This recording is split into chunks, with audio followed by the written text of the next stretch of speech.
Este hombre que está en tu pantalla lleva por nombre Glenn Samuel McCurley. Actualmente cuenta con 81 años, pero al momento en que fue interrogado durante una de sus audiencias por cargos de asesinato, contó cínicamente que no recordaba a la víctima, por lo tanto, no la había matado. Una situación que afectó a la familia de Loxiza, pues no era posible esto, ya que anterior a esta audiencia aseguró que sí lo había hecho. Fue entonces cuando la hermana de Karla Walker le suplicó que confesara el asesinato, pues el infierno por el que pasaban al no darle la justicia que merecía Karla era una situación que no se la deseaban ni a su peor enemigo. En los argumentos iniciales llevados a cabo en agosto de 2021, la defensa afirmó que ninguna evidencia forense en la escena del crimen estaba relacionada con McCurley. Sus abogados también cuestionaron otras pruebas de ADN, en donde se confirmó que cada una coincidía con McCurley, por lo que solo necesitaban su confesión para condenarlo. Pero luego sus abogados indicaron que McCurley les había asegurado en un inicio que él había asesinado, pues era lo que la policía quería escuchar. ¿Qué es lo que pretendía este hombre? Todas y cada una de las pruebas recabadas los llevaban a McCurley y el crimen cometido, en donde, según la policía, Karla Walker, de 17 años, fue secuestrada, mantenida en cautiverio, agredida sexualmente antes de ser asesinada y abandonada en una zanja después de un baile de San Valentín. Los fiscales buscan la vida tras las rejas para McCurley, en lugar de la pena de muerte, pues aseguran que pasar a otra vida sería un privilegio para un malévolo hombre que se aprovechó de esta chica que solo buscaba pasarla bien. Y para conseguir esto se vieron obligados a retroceder 47 años, específicamente al año 1974, en donde hallarían las pruebas suficientes para ponerlo en el sitio que pertenecía. Karla Walker, nacida el 31 de enero de 1957, estuvo durante días eligiendo el vestido perfecto y el peinado que luciría esa gran noche del 17 de febrero de 1974. Esa noche su colegio festejaría San Valentín, y quería impresionar a su novio Rodney McCoy durante esa velada que sabía sería muy especial y memorable. Los adolescentes acudieron a la escuela Western Hills High, en Fort Worth, Texas, muy cerca de donde vivían ambos. Tras retirarse del baile a eso de las 11:30, acudieron al campo Wheat Boulevard junto a otra pareja.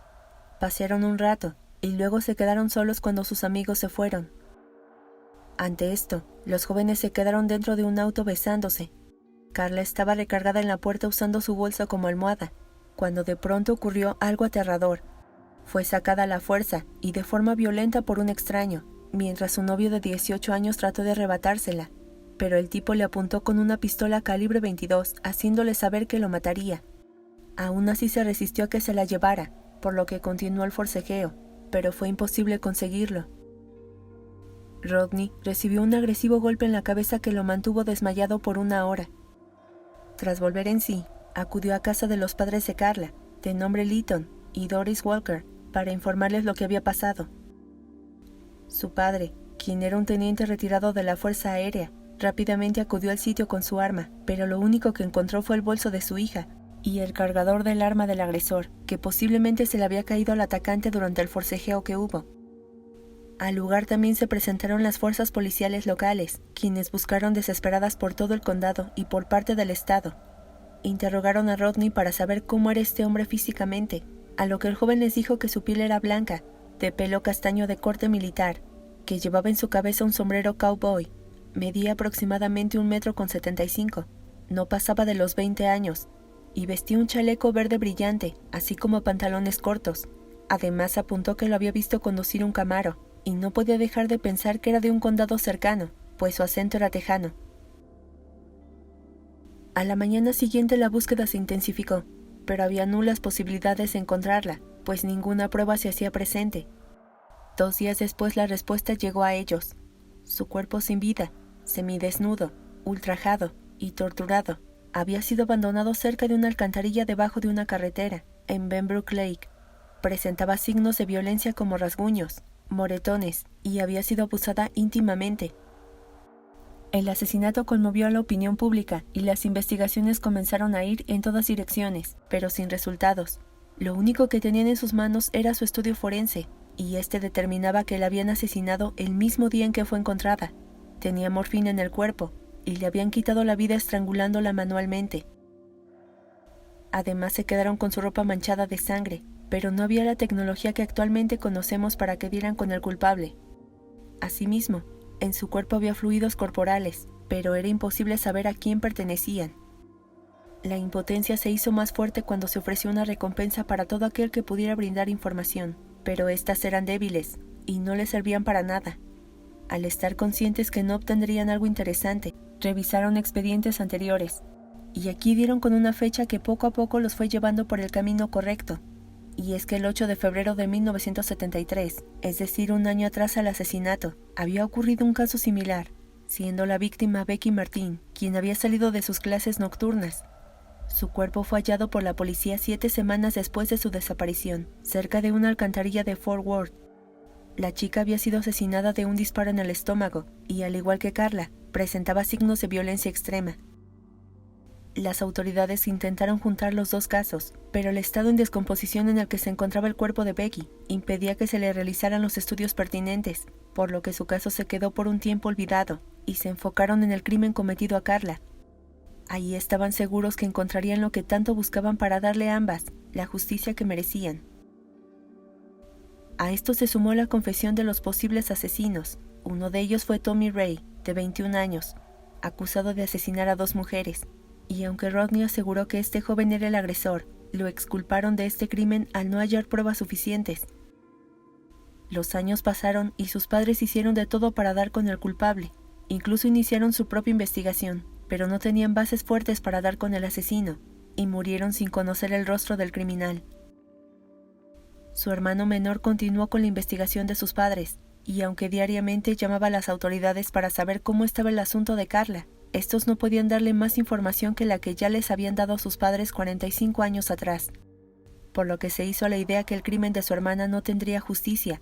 Pero justamente en ese tiempo la policía publicó una carta escrita en 1974, en donde una persona confesaba que él era el autor del asesinato.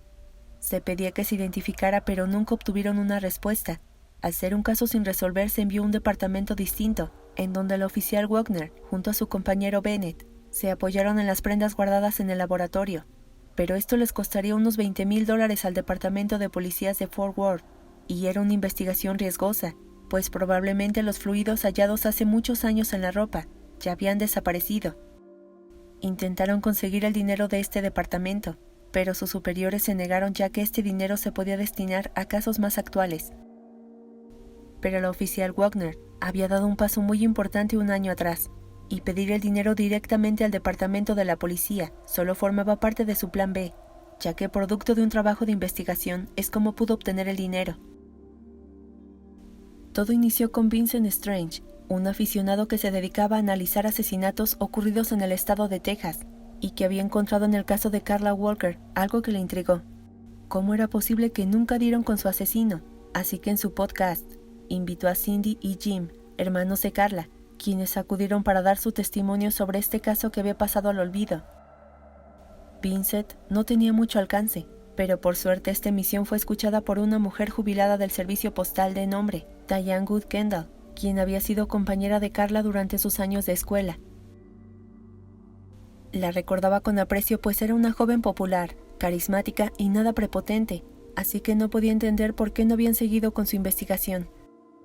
Diane acudió a la CrimeCon en Nashville como parte de su afición por los crímenes, una convención que se realiza para aquellos escritores, podcasters, periodistas y youtubers que se dedican a hablar de crímenes. Ahí llevó algunos folletos con información del misterioso crimen de Carla Walker, el cual contaba con información recabada del podcast de Vincent Strange.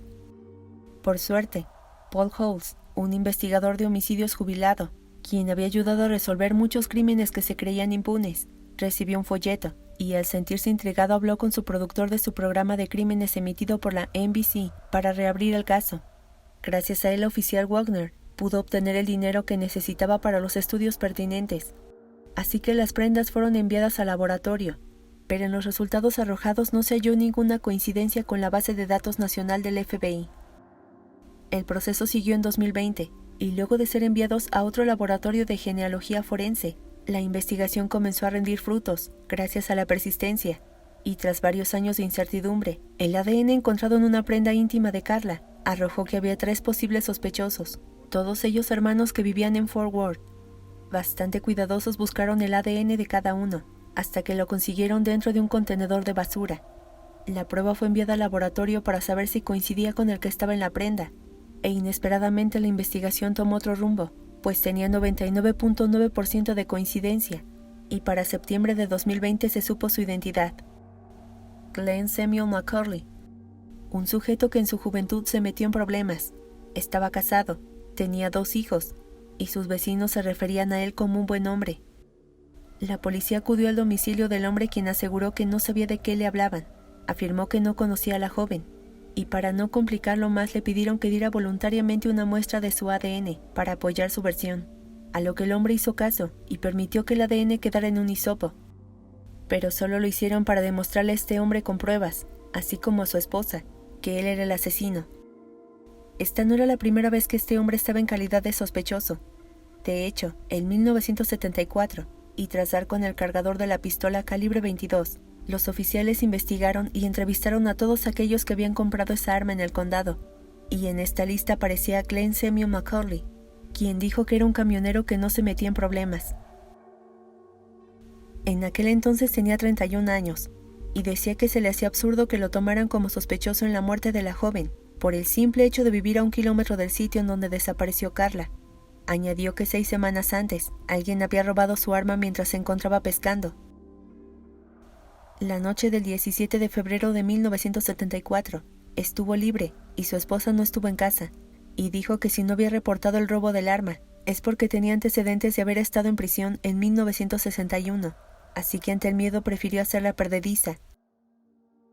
Glenn fue sacado de la lista de sospechosos al pasar la prueba del polígrafo. En ese entonces quedó liberado de toda acusación.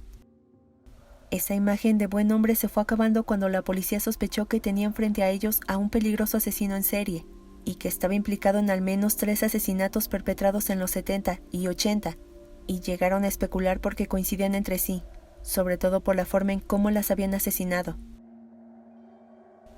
El 21 de septiembre de 2020 fue arrestado y enviado a Long Evans, y se le imputó una fianza de $100,000. Luego vendría su declaración en donde aseguró que el 17 de febrero de 1974 había bebido demasiado alcohol, y al ver a Rodney manoteando y gritándole a Carla, este abrió la puerta del auto y se llevó a la joven en un acto que describió como heroico. Ambos platicaron por un rato, hasta que ella le agradeció y abrazó. Glenn confundió esto y le respondió con un beso a Carla. El hombre permaneció en silencio en la sala en donde era interrogado, y finalizó el relato, no sin antes decir que no había sido su intención lastimarla. Glenn fue acusado y culpado de asesinato capital en noviembre del 2020, un nombramiento que podría llevarlo a la pena de muerte. Por ello, en el año 2022, Glenn terminó por decir que no sabía de qué le hablaban, que no recordaba a la víctima, que había mencionado que la conocía al estar rodeado de presiones de la policía, y por lo tanto no había matado a nadie. Y es aquí cuando volvemos al inicio del video. La versión de Glenn había cambiado por completo. Se mostraron diversas pruebas como el arma escondida, la cual fue hallada en su casa, y los estudios de ADN realizados por el laboratorio que lo señalaban como el asesino. Con esto ya no podía alegar nada, así que 3 días después, Glenn se declaró culpable y recibió cadena perpetua con posibilidad de libertad condicional, la cual podrá solicitar en el año 2029. Con esta resolución la familia se sintió indignada. Están seguros que este hombre fue el causante, y por el simple hecho de haberla secuestrado, torturado, violentado íntimamente, merece permanecer más años. Pero el tiempo pasa y la fecha para pedir su libertad se acerca, la cual están seguros la obtendrá, pues mantiene la postura que se declaró culpable para quitarse a los oficiales de encima. Si querían escuchar que él era el asesino, ya lo habían conseguido. Mientras tanto, su hermano Jim está tranquilo. Ahora ya sabe quién es el responsable de la muerte de su hermana, quien por 4 décadas se mantuvo en libertad viviendo en plenitud, al tiempo que ellos eran ignorados por la justicia. Si te gustó el video, por favor regálame un like y compártelo con tu familia y amigos. Me ayudarías mucho. Yo soy Laura y ya sabes que te espero en el próximo video con una historia nueva, que seguramente será aún más estremecedora. Hasta la próxima.